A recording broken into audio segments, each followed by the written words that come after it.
सल्ली अला रसूलिल करीम। अम्मा बाद फ़अऊज़ु बिल्लाहि मिनश शैतानिर रजीम। बिस्मिल्लाहिर रहमानिर रहीम। हल यस्तविल लज़ीना यअलमूना वल्लज़ीना ला यअलमून। सदक़ल्लाहुल अज़ीम व बल्लगना रसूलुहुन नबियुल करीमुल अमीनुर रऊफ़ुर रहीम व नहनु अला ज़ालिका लमिनश शाहिदीन वश्शाकिरीन वल्हम्दुलिल्लाहि रब्बिल आलमीन। पढ़िए अस्सलातु वस्सलामु अलैका या सय्यदी या रसूलल्लाह व अला आलिका व अस्हाबिका या सय्यदी या हबीबल्लाह। अस्सलातु वस्सलामु अलैका या सय्यदी या खातमन नबिय्यीन व अला आलिका व अस्हाबिका या सय्यदी या खातमल मासूमीन।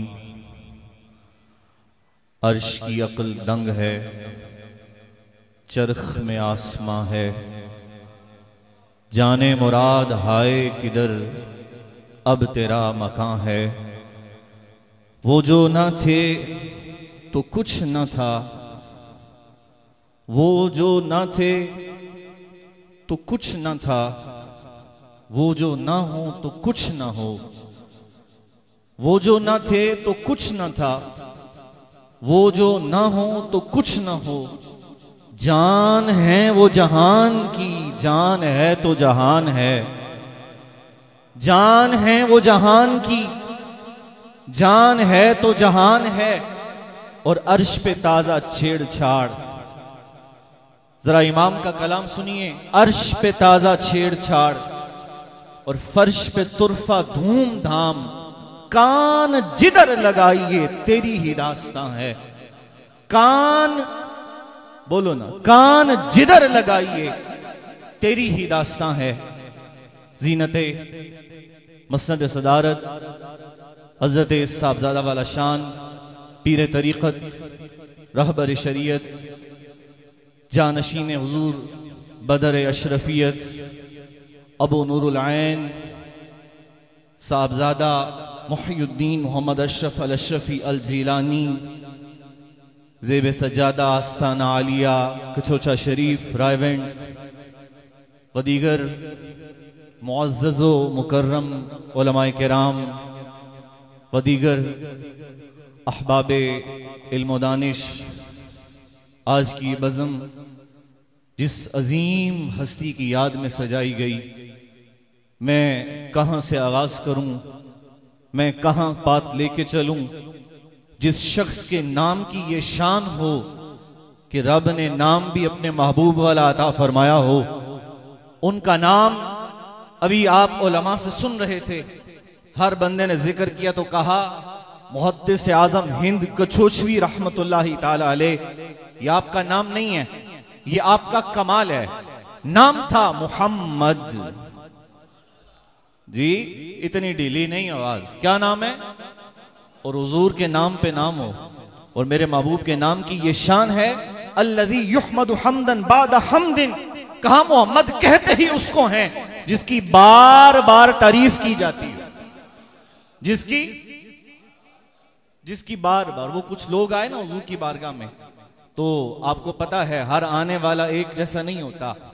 कभी अबू बकर आते हैं और कभी आने वाला अबू जहल होता है। यहां आने वाला अपनी बिसात के मुताबिक आता है। लोगों ने जब महबूब करीम सल्लल्लाहु अलैहि वसल्लम की बारगाह में आकर हुजूर को न पहचान सके तो उन्होंने अपनी जुबान तान को खोला। तो मेरे शेख कामिल फरमाते हैं कि लोगों ने उनसे कहा कि तुम अहले अरब हो, अहले जुबान हो, फसाहत बलागत तुम पे खत्म है, जरा गौर तो करो।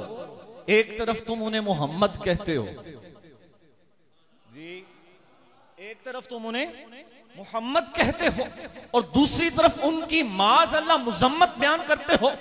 तो उन्होंने कहा हम मुजम्मत बयान करना तो नहीं छोड़ेंगे, तो चलो हम मोहम्मद कहना छोड़ देते हैं। बड़ा जुमला सुनिएगा और मैं अपने मौजू की तरफ आते ही अपनी बात को मुकम्मल करके इस स्टेज को छोड़ दूंगा। फरमाया, लोगों ने जब उनसे कहा तो कहने लगे हम मोहम्मद कहना छोड़ देंगे, हम हुजूर की मुजम्मत करना नहीं छोड़ सकते। अब उन्होंने मुजम्मम कह कह के माज अल्लाह हुजूर के बारे में गलत बातें कहना शुरू की।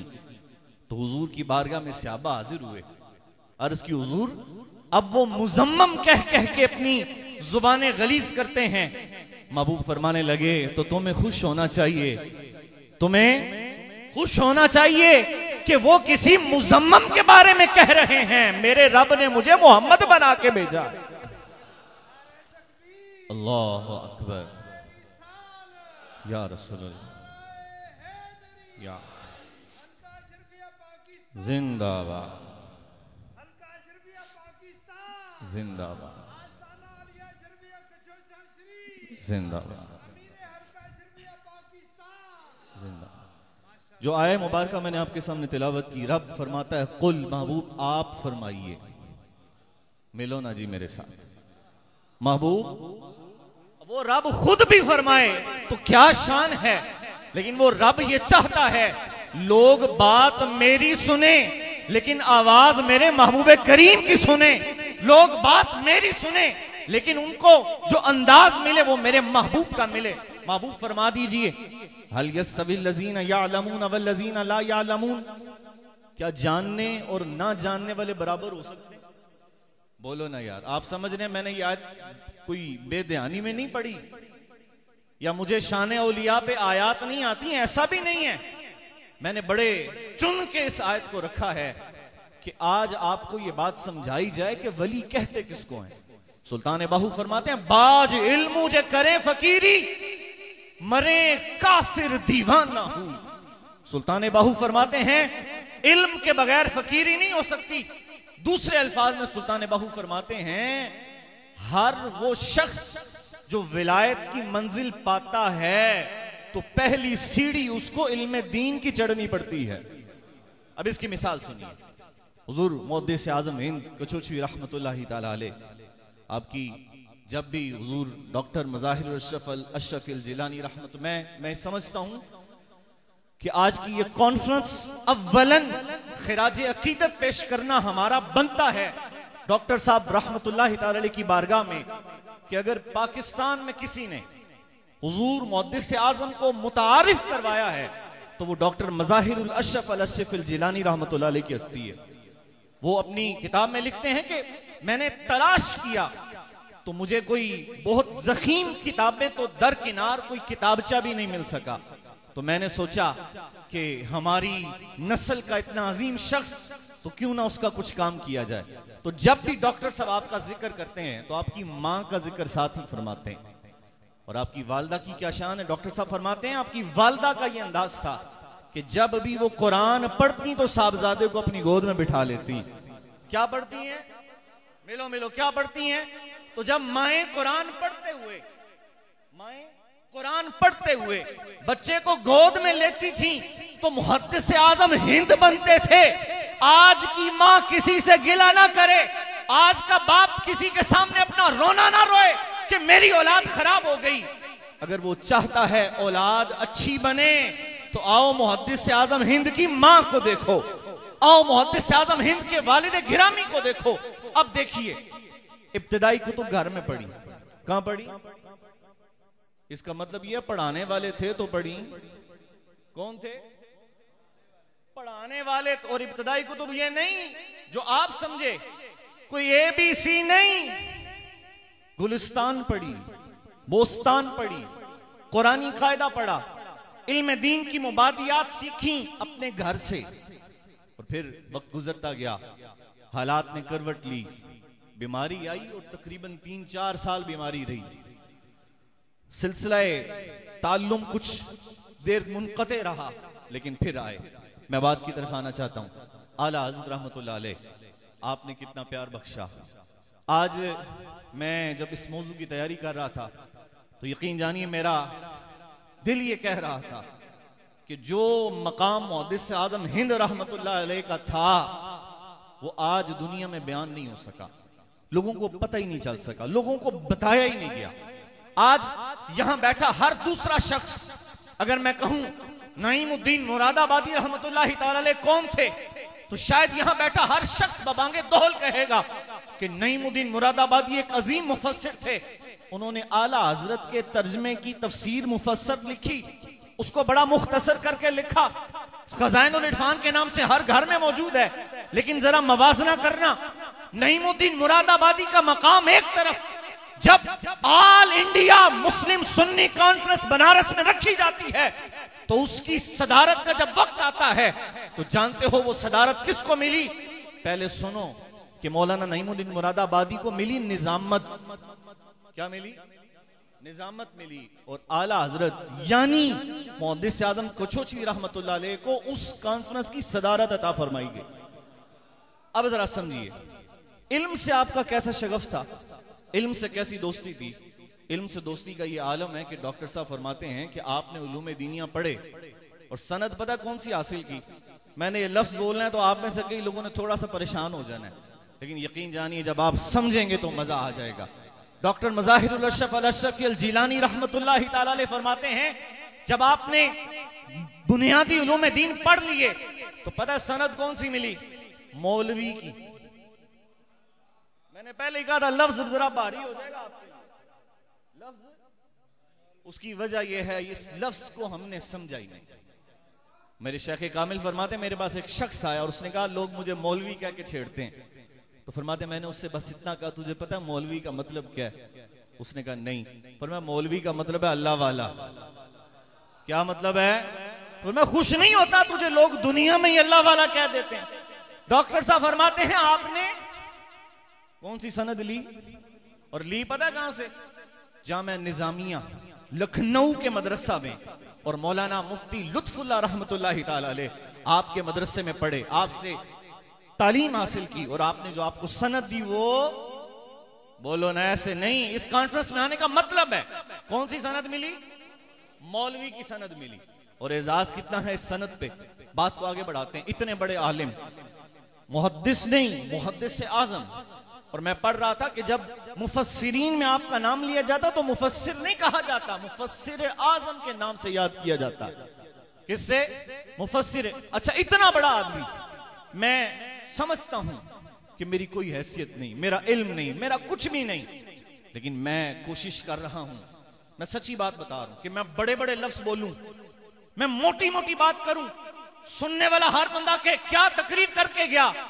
लेकिन आइए उस मुहद्दिस आज़म की बारगाह का अंदाज देखिए। इतना बड़ा वक्त का मुहद्दिस और अंदाज़े तकल्लुम क्या है। डॉक्टर साहब रहमतुल्लाह अलैह ने अपनी किताब में ना आपके वाज की 2 मिसालें दी हैं। मैं उनमें से बस एक ही मिसाल दे के बात को मुकम्मल करता हूं। डॉक्टर साहब फरमाते हैं कि आप कराची की एक मजलिस में तकरीर फरमा रहे थे, महफिल में तकरीर फरमा रहे थे, और बात वो होती है जो महफिल में बैठे हर बंदे को समझ आ जाए। किसको?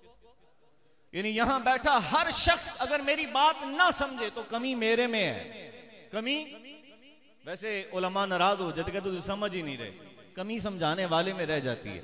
अब जरा अंदाज देखिए मुहद्दिस आज़म रहमतुल्लाह अलैह का। आप बयान फरमाने लगे, अंदाज देखिए, फरमाने लगे एक गधा गाड़ी जा रही है। अब मिसाल कितनी जटकी मिसाल है। फरमाने लगे गधा गाड़ी जा रही है, उसके पीछे घोड़ा गाड़ी वाला आ जाए तो वो पीछे से आवाजें देता है, कहता है पीछे कर ले। क्या कहता है? आपने मेरी तरफ मुतवज्जे रहना, मैं बस बात समेट रहा हूं। फरमाया गधा गाड़ी वाला आगे जा रहा है, पीछे घोड़ा गाड़ी वाला है। उसने क्या कहा? इसलिए कि उसका जानवर बड़ा है, उसकी कुव्वत ज्यादा है।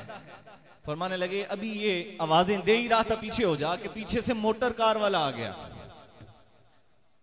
वो जो पहले गधे वाले को आवाज दे रहा था, अब इस आवाज देने वाले को पीछे से आवाज आई, पीछे कर ले। फरमाने लगे अब ये तीनों अचानक एक ऐसे रास्ते पे पहुंचे कि सामने से रेलगाड़ी का रास्ता था। किसका रास्ता आ गया? रेलगाड़ी का रास्ता आ गया। फरमाने लगे, और जाहिर है ये उस वक्त के लिहाज से था, आज आपको शायद ये भी अजीब लगे। फरमाने लगे 60 रुपए महीना लेने वाला शख्स आगे बढ़ा। उसने ना गाड़ी देखी, ना घोड़ा गाड़ी देखी, ना गधा गाड़ी देखी। उसने सबसे कहा यहीं रुक जाओ। ये रेलगाड़ी के गुजरने की जगह है, और जब तक रेल नहीं गुजरेगी तुम्हें आगे नहीं गुजरने दिया जाएगा। अब जरा मिसाल देके जिस बात को समझाना है वो बात सुनिए।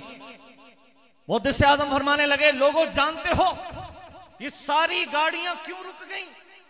और वो 60 रुपए महाना तनख्वाह लेने वाला शख्स इतना कवि कैसे हुआ कि उसने आके सबको रोक दिया और रेलगाड़ी को जाने दिया? फरमाया उसकी वजह यह है कि रेलगाड़ी के आने पे सारे इसलिए रुक गए कि सारे दाएं बाएं चलने वाले थे, रेलगाड़ी सिराते मुस्तकीम पे चलने वाली थी, उसका रास्ता सीधा था, वो सीधा चलती थी, वो अपने मंजिल को अपनी निगाह में रखती थी। और फिर इस मिसाल से कहां बात ले गए? फरमाने लगे, दुनिया सुन, जब रेलगाड़ी आई उसने सब गाड़ियों को रोक दिया, बंद कर दिया। फरमाया सुनो, इसी तरह मैं तुम्हें एक ऐसे शख्स की मिसाल दूं जिसने सारी जिंदगी सिराते मुस्तकीम को नहीं छोड़ा। और वो मिसाल पता है किसकी? मेरे और आपके आका। जी ऐसे तो नहीं, बड़ी ज्यादती है ये। महबूब के सामने गुलाम का, गुलाम के सामने महबूब का जिक्र हो। कोई यार दी गल सुना मुल्ला जी, आप जाग नहीं रहे, मैं बात समझाना चाह रहा हूं। अगर आशिक के सामने महबूब का जिक्र ही आ जाए तो फिर उसको और क्या चाहिए? फरमाने लगे, लोगों मैं तुम्हें समझाऊं एक ऐसे शख्स की मिसाल कि जिसने सिराते मुस्तकीम नहीं छोड़ा। वो कौन सी जात थी? फरमाने लगे, वो मेरे नबी करीम सल्लल्लाहु अलैहि वसल्लम की जात थी। फरमाने लगे, जब रेलगाड़ी आई उसने सबको रोक दिया, सब रुक गए, रेलगाड़ी चली गई। फरमाया इसी तरह जब मेरे महबूब करीम सल्लल्लाहु अलैहि वसल्लम इस दुनिया से सिदराए मुंतहा पे तशरीफ ले गए, रब ने सबको रोक दिया।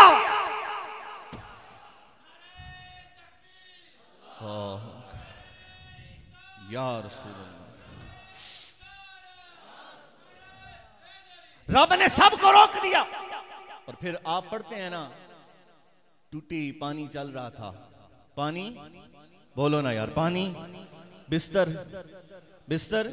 फरमाने लगे, लोगों तुम्हें पता है ये मकाम क्यों मिला? इसलिए कि मेरे महबूब ने सिराते मुस्तकीम नहीं छोड़ा। और मेरे रब ने महबूब को फिर शान क्या अता फरमाई? वो जो मैंने पहले शेर पढ़ा था, वो जो ना हो, अब मिलके पढ़ लें, मैं बस इसी शेर पे बात। वो जो न हो तो कुछ न हो, जान है वो जहान की, जान है तो जहान है, वमा अलैना इल्लल बलाग।